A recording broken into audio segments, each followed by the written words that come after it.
What's going on, everybody? Welcome into a new episode of Simple Question. It's your boy Scott Parker, joined as always by my guy Matt Morris. We're back with another episode of Simple Question, but this time we'll have more than one because we've got a special guest joining us today. He covers Iowa State athletics for 24/7 Sports, and he is the premier voice on Cyclones athletics. It's Nick Osen.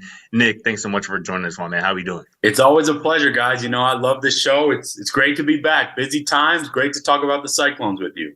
Absolutely. It's a fun week in particular for Iowa State athletics. Let's hop right into things, though. How impressive, sitting at 7-1 in the top 25, firmly in the top 25, how impressive has this Iowa State hoops team been through the first month of the season to you, Nick? Yeah, comfortably in the top 25, number 20 this week.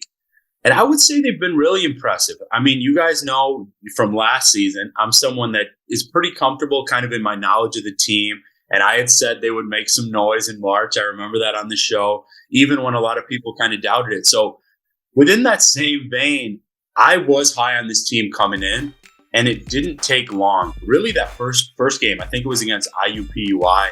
I knew that the defense would be really strong because that's kind of the mentality of TJ Otzelberger and the Iowa State program these days. But I came away impressed with two things, really, and that's mostly continued. The depth of the team, and they don't even have someone that I know, for certain will be in the rotation coming up, you would expect, in forward Trey King.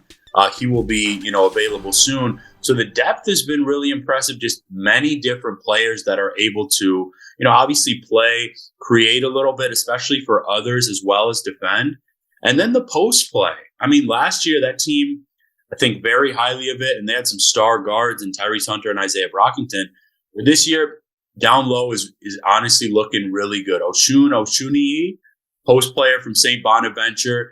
He generally starts at the 5 and is maybe the most complete player they have down there. But Robert Jones has actually shown a lot of progress since last year. Defensively, he always brings it, but is, really becoming a capable scorer down low. We actually just got to talk to him this week ahead of that Cy-Hawk game. So I would say I have been impressed because I'm not sure I expected 7-1 in top 20, but I'm not surprised, guys. I think really highly of this staff, and I think that they've been performing really well as a whole. Yeah, I couldn't agree with you more, Nick. And I think one of the interesting parts about this Cy-Hawk game, aside from, the battle on the court, is the Cyclones have become such great recruiters over the last few years. I love the class they brought in. They were able to get Taman Lipsey, one of the best guys in Iowa from last year's class. They obviously are getting Omaha this year, which is huge.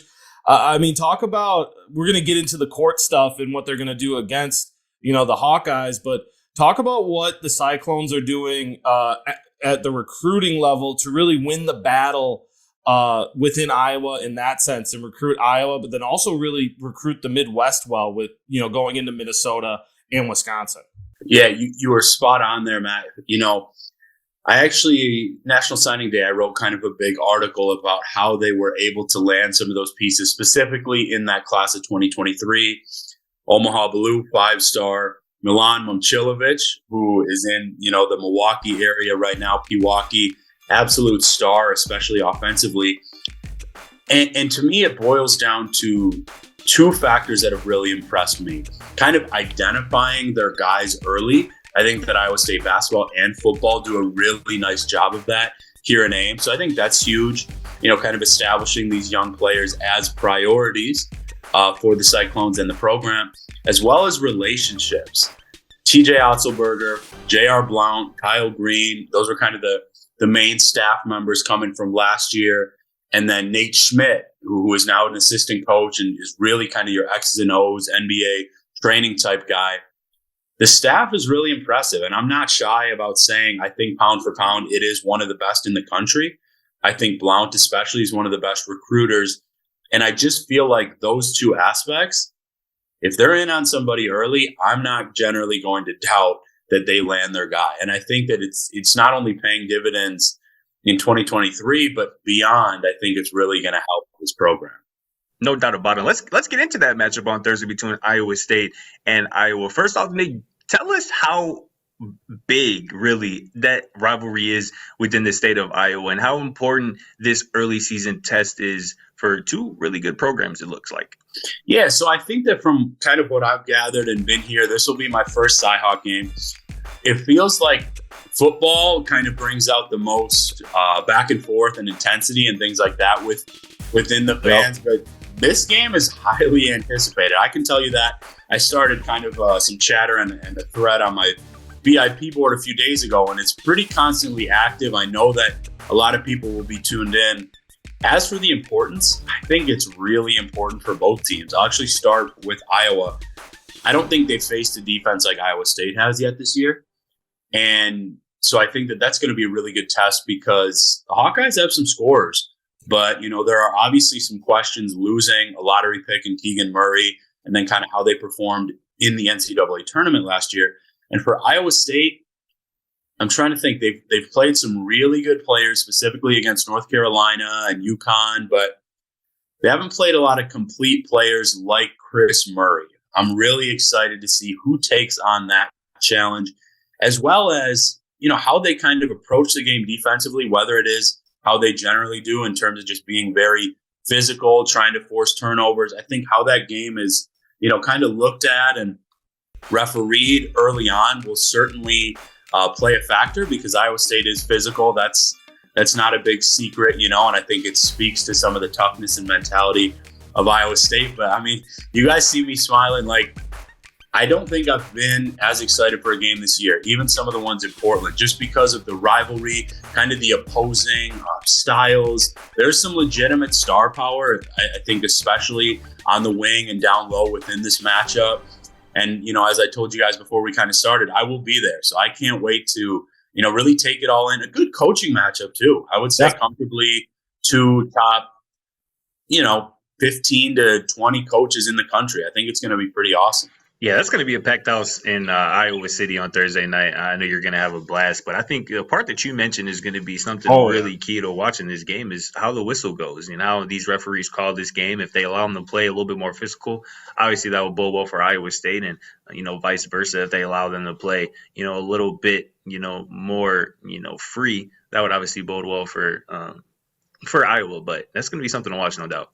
It definitely is. And I'm glad you brought up Chris Murray because I think that's such an interesting story because it seems like Iowa is using him exactly like they used his brother last year. Is that pretty much what's going on? Is they basically kind of copy and pasted the game plan and they're like, all right, Chris, do what Keegan did last year? Well, I want to give, and obviously this isn't the team, I cover, but I'm a big fan of Keegan Murray's game. Obviously, he's now in the NBA. And what I'll say about Chris is, it seems like that staff has kind of put a lot of the faith and confidence into him. And credit to him, I'm not sure he will be, Keegan, at least at the next level. I know that he's put up some similar numbers already. But it takes a lot. I know from being competitive and, having a brother and things like that, you got kind of that love, but that sibling rivalry and maybe having to live up to things and things like that. It seems like he's really taking it kind of upon himself and that challenge to be the face of the team. However, where I, kind of like what Iowa State has, and as I'm sure we'll maybe touch on before we wrap up, I'm not sure how many consistent guys outside of Murray that Iowa really has to beat Iowa State, where Iowa State might not have a bunch of 20-point guys, but I think they've got 7, 8, 9 guys that can get you 8 to 12 a game. And obviously that adds up, especially when you have one of the top defenses in the country that forces more turnovers than just about anyone in the Big 12 conference. So I think it's going to be a terrific battle. I actually haven't even checked. I would guess the line is out for that game. I haven't, really seen it. I'm sure it'll be pretty close. And it's one that I'm really excited and, kind of blessed to be able to cover, guys.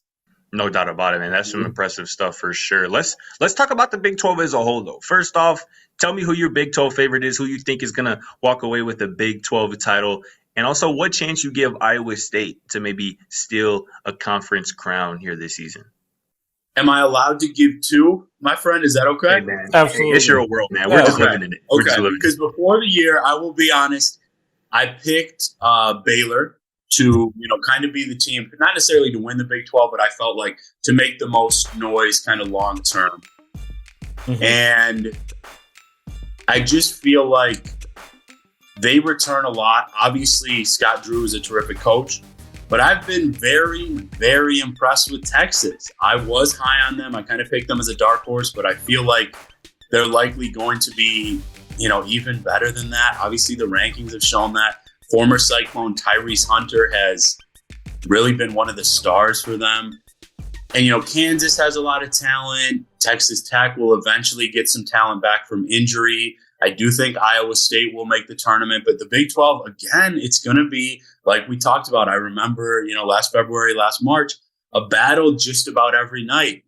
Tang at Kansas State has the Wildcats off to a good start. West Virginia's got some new talent. So I do think very highly of kind of the ceiling of the first two teams I mentioned, but I expect Iowa State in there. And, I think it's going to be a really tough conference season for most teams within that conference. Yeah, it's going to be a battle, and it is exciting. And Nick, as we talk about Iowa versus Iowa State, that is Big 10 versus Big 12. I know Big 10 always gets a lot of credit for sending a bunch of teams to the tournament. Do you think the Big 12 is going to be could be that conference that this year where, we looked at when Scott and I were figuring out what we were going to talk about today, you look at the rankings and you look at these teams, you're like, oh, wow, they're good. They're good. They're good. They're like just down the line. Is the Big 12 going to be that conference this year where you're going to look at the tournament and be like, there's a lot of Big 12 teams here?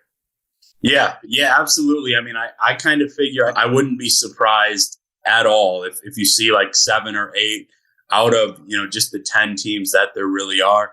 Mm-hmm. There's a chance at 9, but I believe that's the all-time record. So I probably wouldn't guess that.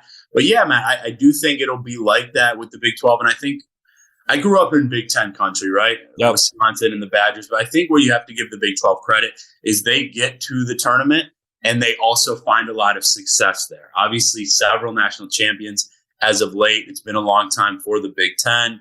Badgers got close a few years ago. But yeah, I kind of like how you put that. And I do think that they will be that type of conference really for the foreseeable future, guys. Last question before we get up out of here, Nick. We got to ask you about a former Iowa State Cyclone, somebody you covered last year, and that's Brock Purdy, who now has an opportunity with the San Francisco 49ers as their starting quarterback for the rest of the way after Jimmy Garoppolo suffered a broken foot on Sunday, man. Talk to me about Purdy, man, and if you think he has the makeup to kind of lead this 49ers squad to its very high postseason hopes. Love how you put that, Scott. I really do, in short, and I'll explain why. First off, Jimmy, he's always kind of been a quarterback that I really like, even though he's not necessarily a very high ceiling guy. So I don't think that Brock Purdy's maybe always going to be maybe as efficient and things of that nature, but I like his playmaking capability. And, I think it was Fred Warner, but somebody on the 49ers was just talking about it. Might have been McCaffrey, just these huge names talking about it. Purdy has it. And he might not be the most talented guy or biggest arm or anything like that, but he walks into a room. He kind of brings you in with his personality and leadership. Clearly, the team has rallied around him. I saw, first ballot Hall of Famer Trent Williams and guys like that really bringing him up. And I do think he can do it. It'll be interesting. I want to take a closer look at their schedule, but I feel like he certainly does enough well, whether it's quick release, being able to make plays on the run a little bit, generally smart decision maker.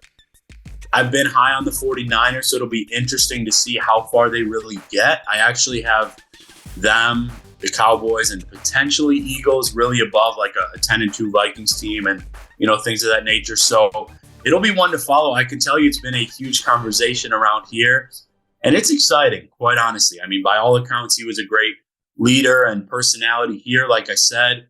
I do expect the 49ers to still make some noise, even now that they're down to their third quarterback of the 2022 season.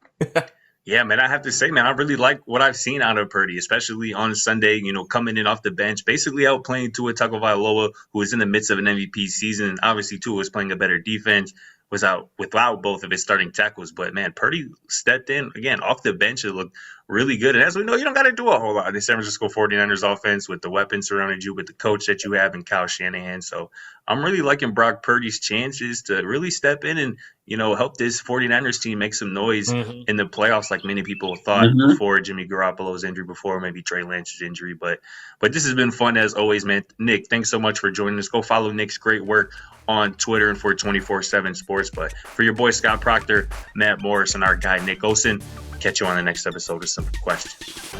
Thanks for watching. Feel free to check out our other videos and don't forget to smack that subscribe button down below while you're at it. Also, for more great and original content, head right over to bvmsports.com.